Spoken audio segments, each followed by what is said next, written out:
धनंजयजी मुंडे मंचावर उपस्थित,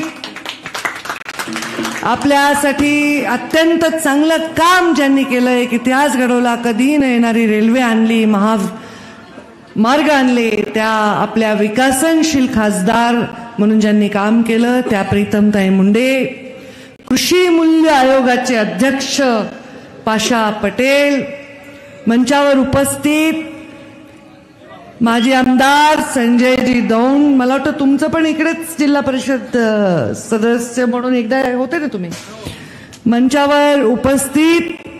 आता खरं तर एवढी मोठी यादी आहे, मी सगळ्यांचे नाव घेतले तर 10 वाजतील, तर हे धनुभाऊ सर्व मान्यवर म्हणू का, मग सन्माननीय व्यासपीठ आणि मंचावर समोर एवढी गच गर्दी भरलेली आहे, समोर उपस्थित सर्व वडीलधारी मंडळी, प्रत्येक गाण्यावर डोलणारे आणि घोषणा देणारे माझे युवा बांधव आणि या सभेला आवर्जून आलेल्या या गोंधळामध्ये एकदम शांतपणे बसलेल्या माझ्या मायमाऊल्यांनो, सर्वप्रथम मी आपल्या सर्वांना विनंती करते की येणाऱ्या 20 तारखेला मतदान आहे आणि त्या दिवशी आपण माझ्या भावाला धनुभाऊला मोठ्या मताने विजयी करावं, मतारूपी आशीर्वाद त्यांना द्यावा. आणि हेच रेकॉर्ड मी पण खूप वर्ष झाले वाचवाईल. धनुभाऊ तुम्ही पहिल्यांदा जिल्हा परिषद लढले तेव्हा पण तुमची स्टार प्रचारक होते, तेव्हा मी पंडित अण्णांचं गाडेपिंपळगावमध्ये आणि तुमचं पट्टी वडगावमध्ये मी स्वतः प्रचाराला गावी फिरले होते. आता तुम्ही ज्यांच्या विरुद्ध लढले ते तुमच्या बाजूलाच बसले, टफ फाईट होते. तुम्ही टफ फाईट दिले, बरं झालं आता बाजूबाजूला बसले, मला जीवाला बरं वाटलंय. आता दोघं मिळून इकडे बसलेत, आम्ही मिळून बसलोय. आता विजय कोण रोखू शकतो? कोणीही या विजयाला रोखू शकणार नाही, आम्हाला विश्वास. या उजनी पाटीची ही सभा ही आपली सभा नाही, हा ऐतिहासिक क्षण नाही, ही आपली परंपरा आहे. परंपरा मुंडे साहेबांच्या प्रत्येक निवडणुकीला उजनी पाटीला सभा होत आलेली आहे. 2009ला माझ्या निवडणुकीत सदी धनुभाऊ, मी आणि मुंडे साहेबांनी सभा घेतली. मुंडे साहेबांच्या 2004च्या निवडणुकीला मला आठवते उशीर झाला तरीही ते आपण सभा घेतली, तेव्हाही मी प्रचाराला होते. आणि आता 2009 नंतर 15 वर्षांनंतर धनुभाऊ उमेदवार आहेत आणि त्यांच्यासाठी मी सभा घेते, प्रीतमताई सभा घेते. त्या मधल्या 15 वर्षाचा काळ खरं तर 14 वर्षाचा. 14 वर्ष काय असतो? वनवास. तुमचं काही वनवास झालं नाही, तुमचं काही अडलं नाही. कोणीतरी यायचं, ते धनुभाऊच्या कार्यकर्त्यांनी पोलीस स्टेशनला फोन केला की लगेच ताई त्या माणसाने तिकडे काम अडवले, लगेच सिव्हिल आपल्या एक्झिक्युटिव्ह इंजिनियरला फोन करा. काय आपलं अडलं नाही, आपलं चांगलं चाललं, पण आम्हाला कंटाळा आला. आता तेच लढाई, तेच आम्ही पैलवान 2 सेम, एक तर त्याला मी हरवायले, मी त्यांना हरवायले, बस झालं. आता बहीण आणि भाऊ माया सारखीच असते, पण स्त्रीला देण्याचे सहजच उपजत हे असतं. आम्ही दोघं बसलो, विषय झाला, जाऊ दे आता हे झालं गेलं मिटलं. योगायोगाने आमची युती झाली आमच्या पक्षांची. आणि त्याच्यानंतर माझ्या नेत्यांनी म्हणजे प्रधानमंत्री नरेंद्र मोदींनी माझं तिकीटच जाहीर केलं लोकसभेचं. मला असं वाटलं लोकसभेत काही मला रस नव्हता. पाशाबाई तुम्हाला किती पाठवायचं असेल मला दिल्लीत, तर मला जायचं नव्हतं एवढ्या लवकर. मला वाटलं अरे बापरे आपल्या लोकसभा, पण आता प्रधानमंत्र्यांचा मान ठेवायचा म्हणून लढले. कशी लढले? वाघासारखी. आता वाघिणीचं वाघच झालं का? चांगली लढले का? एवढी लढले. मला आता सगळे कानामध्ये सांगत होते की ताई तुमच्या आम्हाला निवडणुकीचा करता काढायचा आहे, आम्हाला भरपूर मताने विजय मिळवायचा आहे. पण माझं म्हणणे निवडणुकीचा करता काढायचा आहे एवढा तर विषय आहेच, पण जे काम केले ते कामाबद्दल शाबासकी म्हणून देखील आपण सर्वांनी मतदान देण्याची गरज. खूप कष्ट सहन करावे लागले या राजकारणामध्ये. कसं एक स्त्रीने राजकारण सोपं नाही. स्त्रीला फार पुढे पुढे करता येत नाही, समोर सगळ्यांसमोर झुकता येत नाही. काम झाल्यानंतर आता काय पुरुषांचं कसं असतं, यांचं काम झाल्यावर बसतात गप्पा मारत, मीटिंग झाल्यावर रेंगाळतात. आमचं कसं असतं, मीटिंग झाली की निघालो, सागर बंगल्यावर मीटिंग आहे, मीटिंग संपली की दुसऱ्या मिनिटाला मी गाडीत. आणि मी नंतर कधी बघते लोक 2-3 वाजेपर्यंत, जोपर्यंत नेते झोपायला जात नाही थांबतात. माझ्याही बंगल्यावर तसंच असतं. पण मला एक्स्ट्रीमवरून राजकारण करताना त्या मर्यादेच्या सगळ्या चौकटी पार पाडून मी राजकारण केलं. माझ्या बाबांनी सांगितलं की, मला एका सभेत सांगितलं अंबेजोगाईला, मला माहिती आहे पाशा पटेल होते तेव्हा, मुंडे साहेबांच्या लोकसभेच्या कार्यक्रमात त्यांनी अंबेजोगाईचे एक सभागृह आहे ना, ते यशवंतराव चव्हाण सभागृह, मुकुंदराज सभागृह, सॉरी चुकून, ते त्याच्यात मुंडे साहेबांनी भाषण केलं. समोरच्या माणसाला म्हणले, अरे उठ, तुझ्याकडे किती जमीन आहे? तो मला, माझ्याकडे 1.5 एकर रान आहे. त्या म्हणले, 1.5 एकर रान आहे, तुला किती लेकरं आहेत? तो मला 4 मुली आहे, 5वा मुलगा आहे.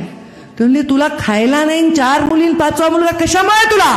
तो म्हणला, साहेब माझ्या चितेला अग्नी द्यायला मुलगा पाहिजे. मी या हाताने माझ्या बापाच्या चितेला अग्नी दिलेले आहे. खूप लोकांनी टीका केली. काही असतात ना विचारवंत, अरे मुलीने हे कसं केलं. पण हा गार्गी आणि मैत्रेयीचा देश आहे. तुम्हाला माहितीत का नाही मला माहित नाही, पण या देशामध्ये स्त्रीला कोणतंही काम बंदी नव्हती. हे नंतरच्या काळामध्ये झालेलं. पण माझ्या वडिलांनी मला जसं वाढवलं, त्यांनी मला कधीही जाणवू दिलं नाही की मी एक स्त्री आहे. आणि म्हणून जेव्हा मी राजकारणामध्ये उभी राहत होते, मला अनेक वेळा असं वाटलं की इथं खरं बोलायला संघर्ष आहे. इथे प्रत्येक गोष्टीला हो म्हणणं चुकीचं आहे. अशा वेळी लोक म्हणतात, आता पहिले मला लोक म्हणायचे, अहो ताई ओबामाला साहेब फोन लावायचे. मी म्हणलं लावीन ना, पण पहिल्या काळात फोनच कुठे होते सांगा ना. पहिल्या काळात तो काळा फोन होता, गोल फिरवायचा, गर गर गर, बरोबर आहे. आम्ही ऑपरेटरला सांगायचो, अरे मुंडे साहेब कुठे शोधून द्या. मग ते शोधायचे, अरे साहेब इकडे बोलले होते, अमरावतीवरून बोलले होते. असे फोन होते, फोनच नव्हते लोकांकडे. आता लोकांकडे फोन आले, लोकांकडचा संयम एवढा राहिला नाही. आता फोन करते, झालं का पाशा पटेलांशी बोलणं, मी पाशा पटेलला बोललं का नाही, पुन्हा चेक करते ताईचा फोन आलता का नाही. त्यामुळे आता फोन करणं, थापा मारणं हे नाही चाललं. आणि काम प्रत्यक्षात करणं, हा सूर्य आणि हा जयद्रथ असा विकास करण्याची गरज होती. प्रधानमंत्री नरेंद्र मोदींनी असा विकास करून दाखवला. आणि तुमच्या लेकीने पालकमंत्री म्हणून मी काम केलं. आणि आता धनुभाऊ स्वतः पालकमंत्री म्हणून काम करतात.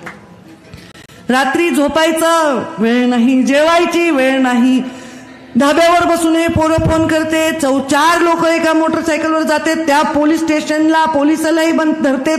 अरे आमच्या ताई आहेत, आमचे धनुभाऊ आहेत. हे लाड आम्ही तुमचे केले, हे प्रेम आम्ही तुमच्यावर केलं. पण लाड आणि प्रेमावर संस्कार करण्यात सुद्धा 10 वर्ष काही माझ्याकडून तुम्हाला धाक लावायचा प्रयत्न झाला असेल, पण तुमच्या वाईटासाठी मी कधीच काही केलं नाही. कारण एखादा लोहार जेव्हा छन्नी त्या हातोड्याने मारतो, तर आकार देण्यासाठी त्याला मारावं लागतं, त्याला गरम करावं लागतं त्या गोष्टीला.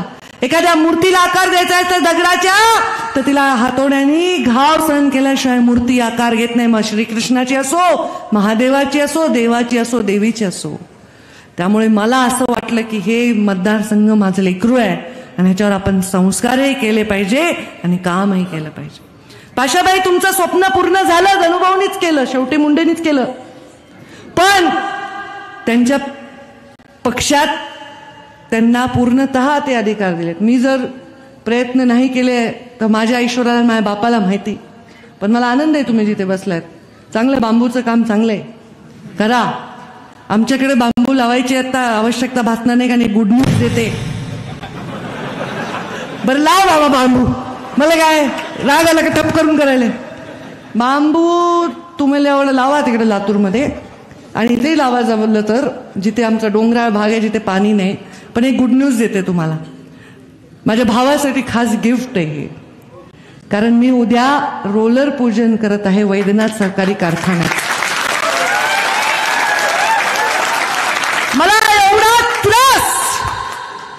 माझा चांगला चालता बोलता कारखाना बंद पडला. मी OTS साठी 10 वेळा बँकेच्या चक्रा मारल्या. मी केंद्र शासनाची राज्य शासनाच्या मदतीसाठी सगळ्या कारखान्यांना घेऊन गेले. नेमकं माझाच कारखाना राहिला. माझ्या कारखान्या जिल्ह्यामध्ये कारखान्यांना पैसे मिळाले. आपल्या आंबा कारखान्याला मिळाला, जय भवानी कारखान्याला माझंच राहिलं. पण मी आता राहिलं तर राहिलं, आपण असंच करू. आता ते कारखाना DRT मध्ये गेले, जप्ती आणली, कुलूप लावलं. पण आता तुम्हाला सगळ्यांना हात जोडून सांगते, काहीतरी त्याच नियमाने त्याच क्रमाने एक चांगला माणूस भेटला. कारखाना चालवायची तयारी त्यांनी दाखवली. मी एवढंच म्हणलं, या कारखान्यामध्ये सगळ्यांचा ऊस नेऊन या भागामधला तो कारखान्याचा दुराडा चालू करा. हे एक वचन परळी मतदारसंघाला माझं होतं. त्या वचनामधून माझ्या आईलाही मी दिलं होतं. मला नेहमी म्हणायची माझी आई, त्या कारखान्यातून दूर निघतो तर बाबा जिवंत असल्यासारखं वाटतं. तेही मी शब्द आज पूर्ण करत आहे. आणि त्यामुळे कोणी जर म्हणलं की ऊसाचा विषय, तर तुम्ही चिंता करायची गरज नाही. आता या कारखान्याला परत ते सोन्याचे दिवस आल्याशिवाय राहणार नाही. कारण इकडे नुसते तुमचेच नाही, इकडे बाजूचे पट्ट्यातले लोक आलेत म्हणून मी सांगायले. त्यामुळे येणाऱ्या सीझनमध्ये ऊस लावायला हरकत नाही. पुन्हा धनुभाऊ पण मुंगीचा कारखाना चालू करणार, मग काही गरजच नाही. मग तुम्हाला उरली जागा तर बांबू लावा, नाहीतर आम्ही ऊस लावतो. ऊसही बांबूच आहे ना. काय परवडते ते लावा, आमचं काही म्हणणं नाही. पण एक कर्ज होतं माझ्या हृदयावर, मी केलेलं नव्हतं, साहेबांच्या काळातलंच होतं. पण खूप अडचणी झाल्या, दुष्काळ आला, मदत पाहिजे तिथे झाली नाही, संघर्षाला सामोरं झाले. एवढं मोठं बॉयलर फुटलं, 11 लोक जागच्या जागी ठार झाले, 7 लोक गंभीर जखमी झाले. त्या दिवशी मी तिथे पोहोचणार होते, पण माझं फ्लाईट डिले झालं आणि मला कॅन्सल करावं लागलं. मी वाचले, नाही तर मी तिथं बॉयलरच्या तिथं असते. पण बघा, धनंजय नेहमी हा शब्द वापरतो, माझा भाऊ, प्रारब्ध. या प्रारब्धात काय होतं मला माहित नाही. माझ्या बापाच्या मनात काय होतं माहित नव्हतं. त्यांनी मला आमदारकीची निवडणूक अचानक लढायला लावली, पण धनंजय आणि मला दोघांनाही आमदार केलं आणि त्यांना ते करू शकले. पण कसं आहे, आता हे माणसात माणसं राहू देत नाहीत लोक. जे झालं ते दुःख झालं, वेदना झाल्या, पण आता परत आम्ही दोघंही आमदार होणार आहे. ते होणार आहे, मी तर झालेच. तुम्ही खासदार करायला गेला, मी आमदारच झाले. कारण यांची इच्छा नाही मी दिल्लीला जायची, यांची इच्छा इथंच राहायची महाराष्ट्रात. त्यामुळे मी इथं राहिले. किती मोठी झाली असते, काही झाले असते, पण नाही. ताई लांब गेले असते ना. ताई लांब, आमचं काय दिल्लीत काम आहे, आम्हाला ताई मुंबईत पाहिजे, आम्हाला ताई इथे पाहिजे. तर मी आहे. तुम्हाला येणाऱ्या 20 तारखेला एका बटनाला दाबून 2 आमदार आहेत तुमच्याकडे. कुणाला असं, हे नेहमीच आहे तुमचं भाग्य. मागच्या वेळी पण 2 झाले ते संजय भाऊ तुमच्या निमित्ताने, बरोबर की नाही. आताही 2 झाले. त्यामुळे तुम्हाला सर्वांना या 25 वर्षाच्या काळाचा विचार करायचा आहे. त्या काळाचा विचार करायचा आहे. तो तरुण जेव्हा वाटलंही नव्हतं की भाजप नावाचा पक्ष जन्माला येईल, भाजप नावाच्या पक्षाची कधी सत्ता येईल, तो तरुण गोपीनाथ मुंडे नावाचा या पट्टी वडगावमध्ये पहिल्यांदा निवडणूक लढला.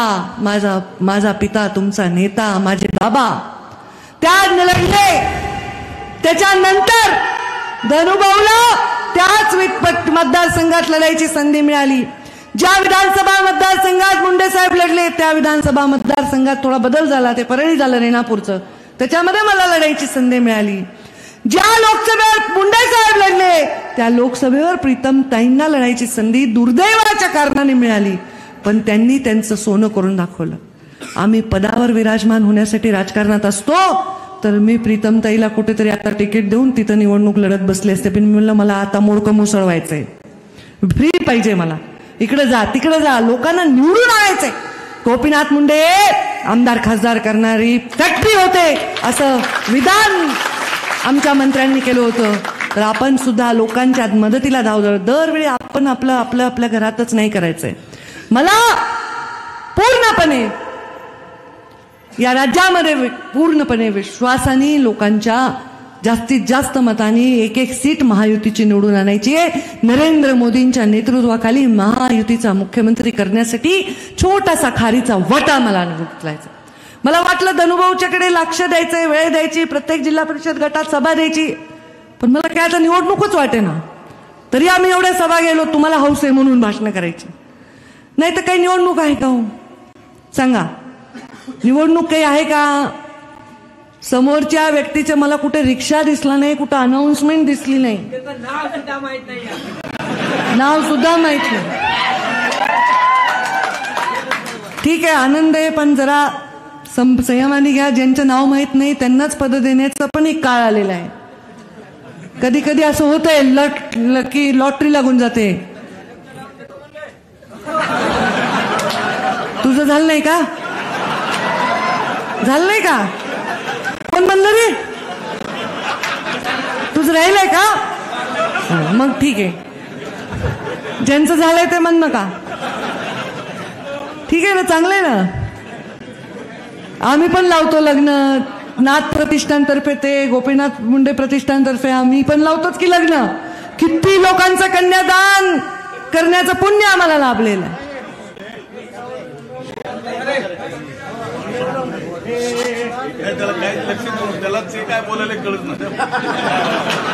नाही, त्यांना कळत नाही तर स्वतः काय बोलायले, पण मी असं दाखवलं की अरे वा, अच्छा अच्छा, वा, असं का?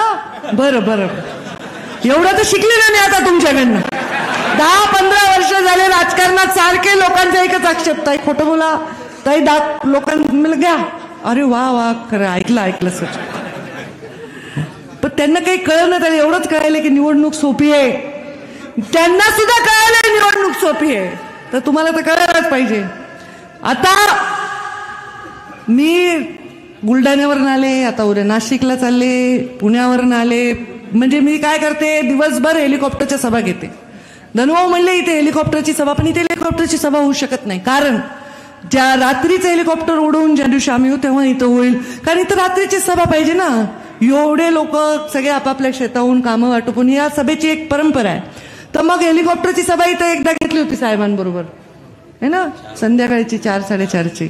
मी होते त्या सभेला, माझीच होती काय, तुझा माझा आणि साहेबांचा असा फोटो आहे असा मस्त. पण या सभेला जेव्हा रात्रीचं हेलिकॉप्टर उडेल तेव्हा येऊ आम्ही. आता हेलिकॉप्टरनी आले, पण रात्र झाल्यामुळे मी तिकडेच थांबवलं.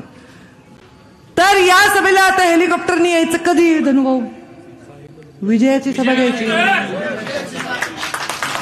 विजयाची सभा या ठिकाणी आपण धनुभाऊंची घेऊ, तेव्हा ते हेलिकॉप्टर करतील आणि मी त्याच्यात बसून येईन. आता मुंडे साहेब गेल्यापासून मी नुसती करायला द्यायला आता मला कंटाळा आला. आता मी घेणार आहे. काय लाडक्या बहिणीला मिळाले पैसे, मी पण लाडकी बहीण आहे ना. हो, ते हेलिकॉप्टर करतील आणि ते मला आणतील इथे, आणि मग ते मोठा आहेर करतील मला, कारण मी करवली ना आता त्यांच्या या कार्यक्रमात.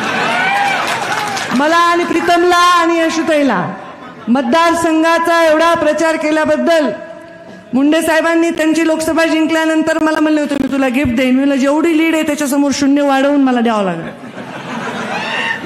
तर तुम्ही पण जी लीड येईल त्याच्या पुढे मी गुन्हाकाराचं जे आकडा लावीन त्याच्यानंतर तशा रकमेचं काहीतरी घेऊन चांगलं वजनदार गोष्ट इथे या सगळ्यांसमोर मला छान गिफ्ट द्या, आणि इथे आपण गुलाल उधळून या विजयाची सभा घेऊ असा विश्वास करतो.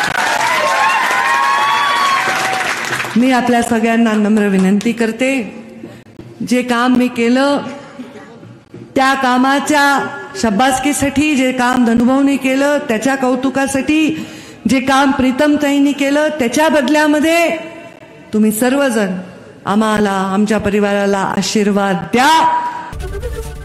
एबीपी माझा, उघडा डोळे बघा नीट.